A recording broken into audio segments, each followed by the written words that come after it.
नमस्कार मंडळी. खूप खूप स्वागत आहे गायत्रीज रेसिपीजमध्ये तुमचं. आज मी तुम्हाला नाश्त्याचा एक वेगळा पदार्थ दाखवणार आहे, जो दिल्ली साईडला वगैरे खूप प्रसिद्ध आहे. पण महाराष्ट्रीयन लोक आणि इतर सगळेच लोक ह्या नाश्त्याला एन्जॉय करतात, सर्वांना आवडतो.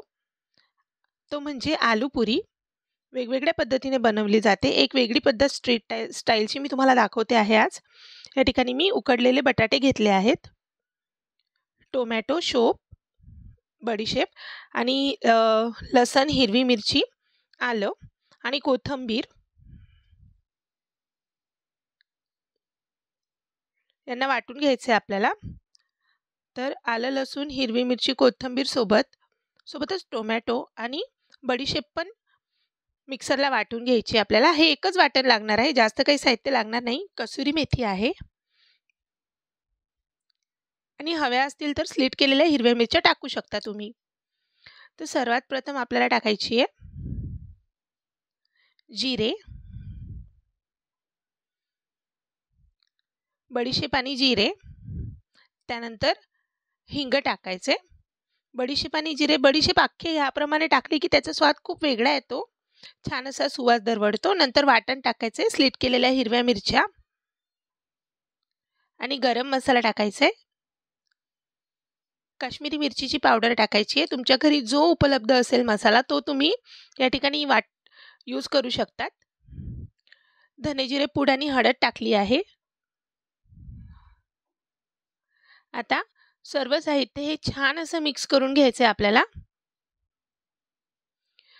मंडळी, स्ट्रीट स्टाईलमध्ये आपण गरम मसाल्यामध्ये इथे कसुरी मेथी पण टाकली आहे. गरम मसाला हा आपल्याला किचन किंग मसाला यूज करायचा आहे या ठिकाणी, कारण तुम्हाला स्ट्रीट स्टाईल हवं असेल तर तुम्ही किचन किंग मसाला यूज करा.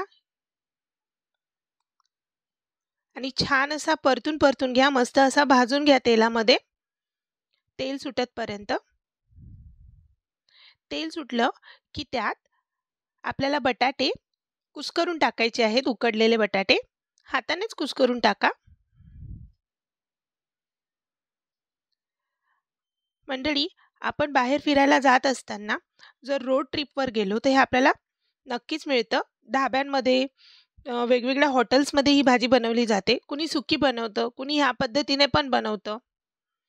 तर आता वाटणामध्ये जे मिक्सरमध्ये जे वाटण होतं त्यात थोडं पाणी टाकून तेच पाणी ह्यामध्ये मिक्स करायचे आणि तुम्हाला जेवढा रसा हवा असेल त्या पद्धतीने तुम्ही पाणी ॲड करा ह्यामध्ये आणि छान असं मिक्स करून घ्यायचं आहे आपल्याला. आता शेवटी चवीपुरतं मीठ टाकायचे, झाकण ठेवायचे आणि मस्त असं उकळून घ्यायचं आहे, छान अशी तर्री वर येतपर्यंत. आणि कोथिंबीर भुरभुरून परत 5 मिनिटं झाकून छान असं शिजू द्यायचं आहे. आणि खूप अशी मस्त चविष्ट अशी बटाट्याची भाजी रेडी होते. तर हे बघा, या ठिकाणी रेडी आहे. तुम्ही पुरीसोबत एन्जॉय करू शकता ही भाजी.